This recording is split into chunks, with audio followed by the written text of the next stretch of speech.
phénoménal des deux turbines. De 21 000 tours-minute pour la vitesse de rotation des turbomoteurs, on passe à des régimes rotor de 300 tours-minute pour le rotor principal et d'environ 1200 tours pour le rotor arrière. Le pire scénario pour la transmission, c'est la fuite d'huile.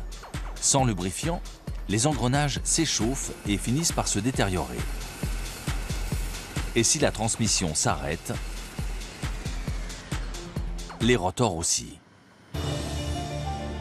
C'est à 23 km au sud de l'usine d'assemblage à Cassina Costa que cet élément capital pour la sécurité est conçu et fabriqué.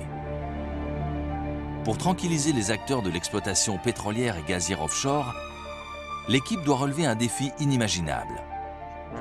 Sous la houlette du responsable du bureau d'études, Giuseppe Gasparini, elle doit imaginer une transmission pouvant fonctionner sans huile. Par le passé, les hélicoptères rapides ne pouvaient voler sans huile que très peu de temps, quelques minutes seulement. Puis la réglementation a changé sous l'impulsion de l'industrie pétrolière et gazière offshore et de l'armée. Il a fallu que cette durée de fonctionnement s'allonge nettement pour atteindre une demi-heure. La mission confiée à l'ingénieur est décisive pour le projet. Parvenir à 30 minutes de fonctionnement sans huile et réaliser une boîte de transmission capable de supporter 3400 chevaux et contenant des dizaines de composants importants.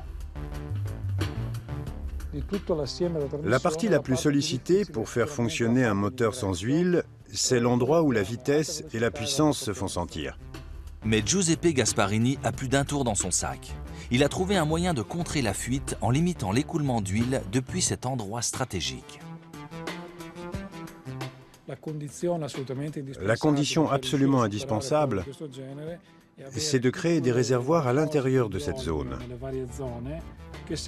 En cas de fuite, ça permet de lubrifier pendant plus longtemps les endroits les plus sensibles de la transmission. Ces réservoirs permettent de gagner de précieuses minutes. Mais pour arriver à une demi-heure, il va falloir que la fabrication soit particulièrement précise. Cette tâche est confiée au service production. La facture pour l'usinage de chaque transmission est d'1 demi-million d'euros. Avant, le constructeur a dû assembler un prototype capable de réussir les essais d'autonomie sans huile. Il devait être très solide et répondre à des tolérances très précises. Cela s'est passé sous le contrôle du directeur de l'ingénierie, Domenico D'Agostino, qui surveille étroitement chaque étape de la production. Il va falloir refaire un passage pour cette partie-là. Un passage complet. D'accord. Merci. On fabrique la totalité des pièces importantes, de A à Z. Ça nous permet de contrôler leur qualité. On a déjà fait une première découpe grossière sur ce morceau d'acier pour lui donner sa forme générale. Et on va en faire une deuxième pour lui donner cette allure. La machine de découpage est équipée d'un disque denté géré par ordinateur. Le technicien s'assure que la barre d'acier est bien centrée. Quand l'aiguille de l'instrument de mesure cesse de bouger, c'est que la pièce est en place. Ensuite, c'est l'ordinateur qui s'assure de la précision du découpage à quelques millièmes de millimètre près. La projection d'huile évite une surchauffe de la pièce et de la machine qui rendrait le découpage imprécis. Malgré tout, il subsiste un petit risque d'erreur. Une erreur qui pourrait détruire la transmission lors de l'essai d'autonomie sans huile. Voici l'atelier de contrôle où les pièces arrivent une fois la fabrication terminée. On ne vérifie pas simplement les dimensions de chacune d'entre elles. On examine 100% des pièces et on examine 100% des mesures de chacune d'elles.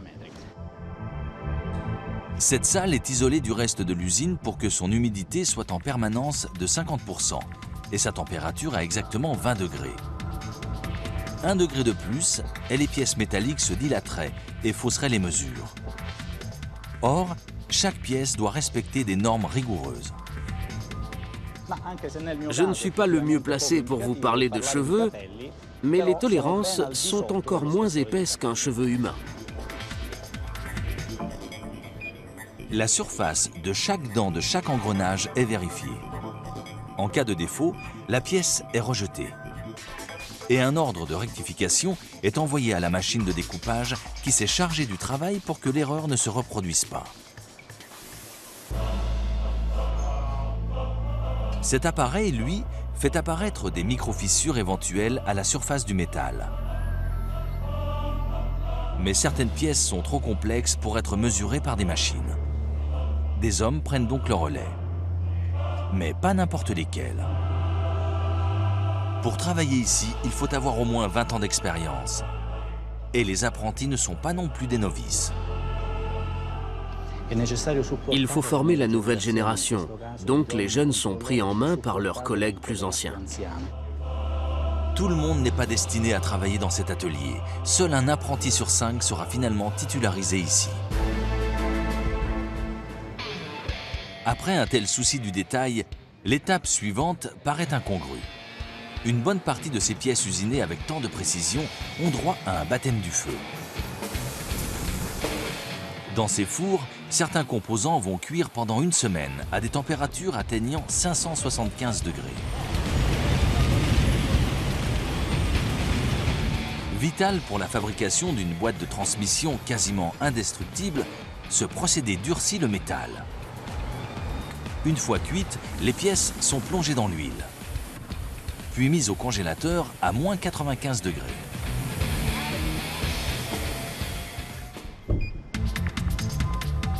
Sans surprise, après un tel traitement, les pièces ont besoin d'être à nouveau mesurées, avant d'être expédiées à l'entrepôt de stockage robotisé où elles attendront d'être installées. Lent et méticuleux, l'assemblage prend jusqu'à 120 heures. Une fois qu'on a contrôlé toutes les pièces, on passe au montage qui est lui aussi rigoureusement surveillé. Il y a un opérateur et un contrôleur qui travaillent ensemble jusqu'à ce qu'on arrive à cette configuration. À ce stade, la transmission est prête à passer au banc d'essai.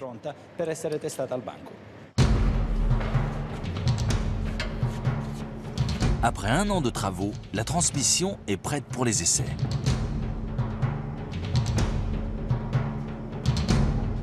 Avant le test crucial à sec, le prototype a fait d'innombrables simulations de vol avec lubrifiant.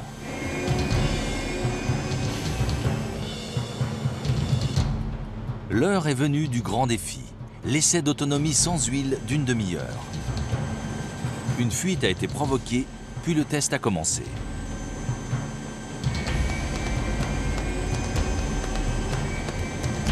C'est décisif pour la transmission,